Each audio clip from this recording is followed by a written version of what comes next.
In the quiet stillness of the night, the sound of men shouting woke up the entire village of Kamaguda. It wasn't unusual for fights to break out now and then, but tonight, the commotion came from outside Betty's family home.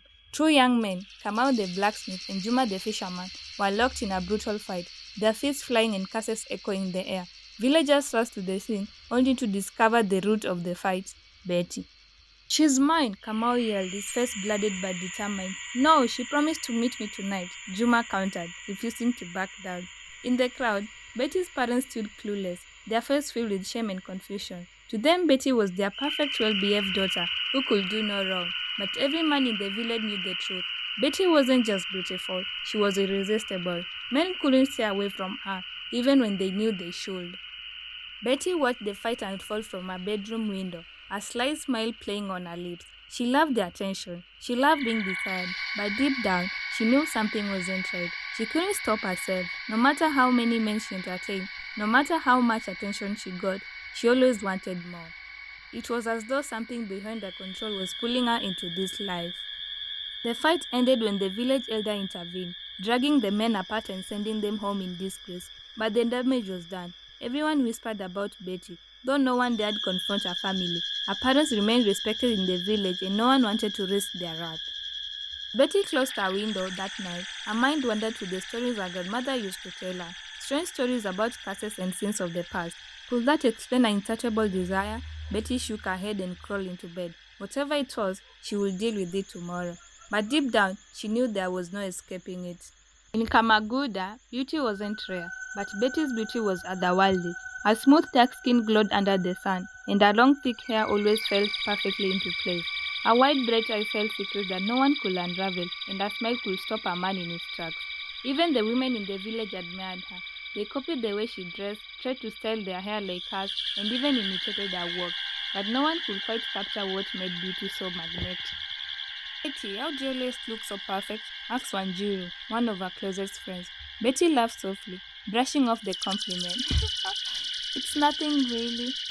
It wasn't nothing. Betty knew she had the power over people, especially men. From the time she was a teenager, men had flocked to her, eager for even a moment of her time. Some brought her gifts, others tried to charm her with sweet words. It didn't matter who they were, young or old, rich or poor, they all fell under her spell. Yet for all her beauty and charm, Betty was deeply unsatisfied. No man could hold her interest for long. It was as if she was searching for something she couldn't name. One evening, as Betty walked home from the market, she bumped into Keegan, the carpenter. He was handsome with a warm smile and a confident air that set him apart from the others. For a moment, Betty felt something stir in her heart. Could he be different? As Keegan smiled at her and began to speak, Betty felt the familiar emptiness creeping. No, he wouldn't be enough. No one ever was. She walked away. She couldn't shake the feeling that something was wrong. Why couldn't she be like other women? Why couldn't she find happiness with just one man? That night, as she lay in her bed, her grandmother's voice echoed in her mind. "The sins of the past never stay buried, Betty. They find their way into the future, no matter how far you run." Betty closed her eyes, trying to ignore the unease growing in her chest, but the truth was, she couldn't escape the past, not yet. Betty's grandmother Nyakio was a quiet woman who rarely spoke of the past, but the villagers said she was once held secret darker than the night. They whispered of how she had gone to a medicine man long ago to win over a man who didn't love her. She tampered with the forces she didn't understand. Old Mzee Otieno said, puffing on his pipe under the baobab tree, and now her granddaughter pays the price. Betty wasn't sure she believed in curses, but she couldn't ignore how strange her life had become. The way men were drawn to her wasn't normal. It was more than her beauty. It was something deeper, something unnatural. One day as Betty walked through the forest to fetch water, she found herself thinking of her grandmother again. The forest was quiet except for the rustling of leaves, but Betty felt as though she was being watched. She quickened her pace, gripping the water pot tightly. She reached the stream. She found Wanjiru waiting for her. "Betty," Wanjiru began instantly. "Do you ever feel like something wrong with you?" Betty frowned. "What do you mean?" Wanjiru hesitated, then lowered her voice. "The way men act around you is not normal, and the way you—" She stopped as if afraid to finish her sentence. Betty's chest tightened. "What are you trying to say?" "Maybe it's a curse," Wanjiru whispered. "My mother said your grandmother—" "Don't!" Betty cut her off sharply, her voice trembling. "Don't talk about my grandmother like that." But as Betty walked home, her mind really stopped racing. Could Wanjiru be right? Was there something unnatural about her? That night, Betty dreamed of her grandmother Nyakio stood in the clearing in the forest, her face shrouded in shadow. Her hands, she held a small clay pot, dripping with something dark and red. Blood binds and blood curses, Nyakio said, her voice echoing in the dream. You cannot escape what I have done. But Betty woke up drenched in sweat, her heart pounding. The dream felt too real, too vivid. She couldn't shake the feeling that her grandmother was trying to tell her something. But what? Morning after her dream, Betty couldn't shake the heaviness in her chest. The grandmother's cryptic words echoed in her mind. Blood binds and blood curses. What had Nyakio done? And why did it feel like Betty was the one paying for it? She avoided the market that day, not wanting to deal with the longing stares of the men or the jealous whispers of the women. Instead, she went to her favorite spot, the edge of the river where the reeds swayed gently, and the water shimmered under the sunlight. She sat on the flat rock, her thoughts drifted back to Nyakio. Growing up, Betty had loved her grandmother's stories. They were filled with magic, adventure, and danger. But there was one story Nyakio had refused to tell no matter how much Betty begged. It's not a tale for children, Nyakio would say. Her eyes darkened far away. Now Betty wondered if that story held the answer that she so desperately needed. Later that evening, she decided to visit her mother. Though they lived in the same compound, Betty rarely spent time with her parents, preferring the solitude of her room or the company of men who could momentarily fill the void in her heart. Mother, Betty began hesitantly, what do you know about Nyakio's past? Her mother looked up for her, weaving her expressions guarded. Why do you ask? I've been having strange dreams, Betty admitted. I think she's trying to tell me something.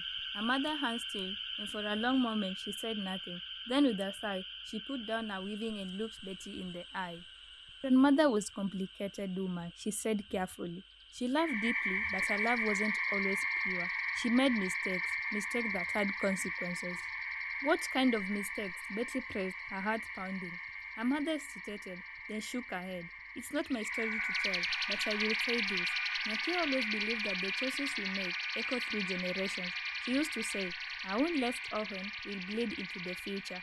Betty left her mother's heart that night, more confused than ever. What had Nyakio done? And why did it feel like whatever it was, it had ruined Betty's chances of a normal life? As she lay in bed, staring at the ceiling, she made a decision. She would find out the truth about her grandmother's past, no matter what it took. Next morning, Betty woke with a determination she hadn't felt in a long time. If no one in her family would speak of Nyakio's past, she'd have to find answers elsewhere. There was only one person who might know the full story, Zeotieno, the village elder who seemed to know everything about everyone. Betty found him under the giant guava tree, where he often sat chewing sugarcane and sharing stories with the younger men. As she approached, the group of men fell silent, their eyes glued to her. Ah, Betty, Zeotieno said, a knowing smile creeping into his face. What brings you here? Come to charm us all, eh? Betty ignored the laughter from the men and knelt before the elder. I need to ask you about my grandmother. The old man's smile faltered. He leaned forward, his voice dropping to a low murmur. Nyakio? What about her? People say she did something in the past, Betty said distantly. Something that might be affecting me now. Zeotieno sighed, chewing thoughtfully on his sugarcane. Your grandmother was a beautiful woman just like you, but beauty can be dangerous if it falls into the wrong hands. What do you mean? Betty asked, her pulse quickening. She was in love with a man who didn't love her back, Zeotieno said. He was promised to another woman, and Nyakio couldn't accept it. So she went to a powerful medicine man deep in the forest. She begged him for a potion that will bind the man to her forever. Betty's breath caught. Did it work? The elder shook his head bravely. No, the man died before he could take the potion. They say the spirits were angered by her selfishness. The medicine man wondered that the curse of her desperation would follow her bloodline. Betty's hand trembled as she listened. What kind of curse? Zeotieno looked her straight in the eye. A curse of emptiness, that no one in her family will ever find true love, that no man will ever stay. Betty felt as though the ground had been ripped out from under her. It all made sense now. The restless yearning, the endless string of men, the feeling that she could never be satisfied. But how do I break it? She whispered, her voice cracking. The old man shook his head. Some wounds can't be healed, child, only endured. She walked away from the baobab tree with a heavy heart, but a new fire burned within her. She refused to accept that her fate was sealed. She would find a way to break the curse, no matter what it cost. Next morning, Betty stood at the edge of the forest, staring into the dark tangle of trees. The villagers called it the Forbidden Forest, a place no one dared enter unless they had no other choice. It was said to be the home of restless spirits, the same spirit that had cursed her grandmother all those years ago. But Betty was desperate. If the answer to her curse lay anywhere, they would be here. She tightened her shawl around her shoulders and stepped into the forest, her heart pounding with each step. The air grew cooler as she moved deeper, and the sunlight barely reached through the thick canopy of the leaves. The silence was deafening, broke only by occasional rustle of unseen creatures. After what felt like hours, she reached a small clearing in the center stood a hut. It was covered with moss and vines. Betty hesitated. This had to be the home of the medicine man her grandmother had visited.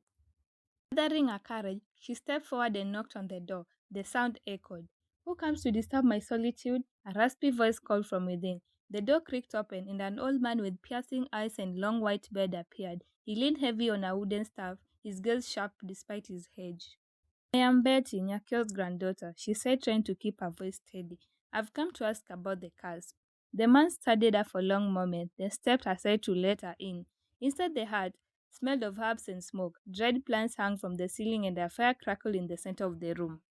"So the curse has found you," the man said, sinking into a wooden chair. "I warned your grandmother, but she will not listen. And now her choices haunt you." "Tell me how to break it," Betty pleaded, her voice trembling. The old man shook his head. "The curse was born from blood and desperation. To break it, you must offer a great sacrifice than the one your grandmother made." Betty's stomach twisted. What kind of sacrifice? The medicine man's eyes seemed to glow in the firelight. "A life for life. You must give up someone you love, or you will carry the curse until your death." The words hit Betty like a blow. She had come seeking freedom, but the price was unimaginable. Could she do it? Could she sacrifice someone she loved?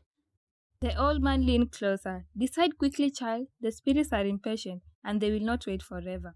Betty left the hut in a daze, the weight of the decision pressing down on her. She didn't know what to do, but one thing was certain: her life will never be the same. Thank you for watching. Kindly like, subscribe, and share.